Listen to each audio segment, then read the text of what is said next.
Ya, anak kami ni anak kami. Ambil dah. Dah. Yeay! Ambil!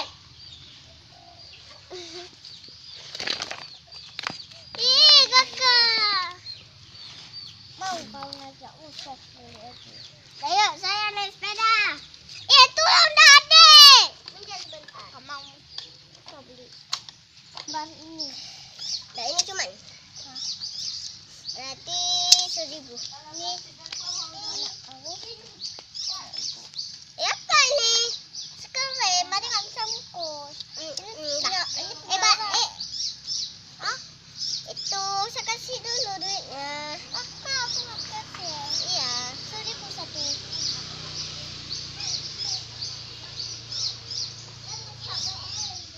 Ini nasi goreng antara. Tunggu ber.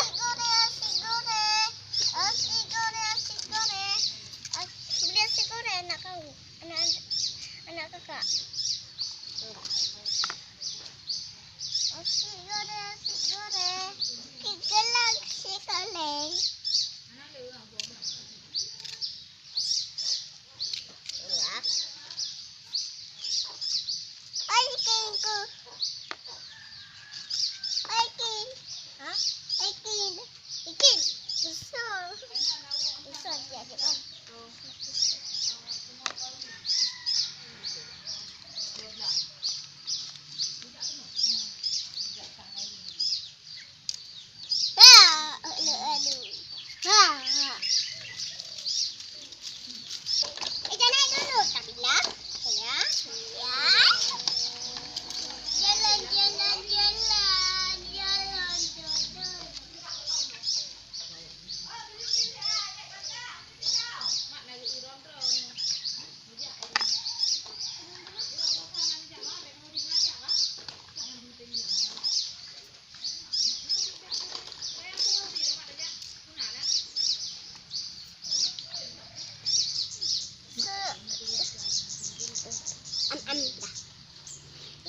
Mana kakak tahu balik?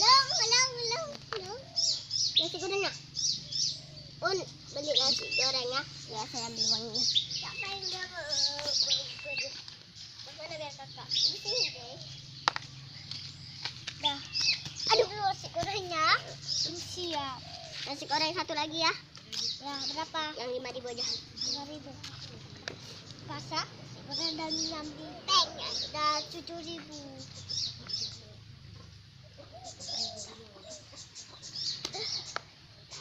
Pak Ibu tuh beli es krim 2.000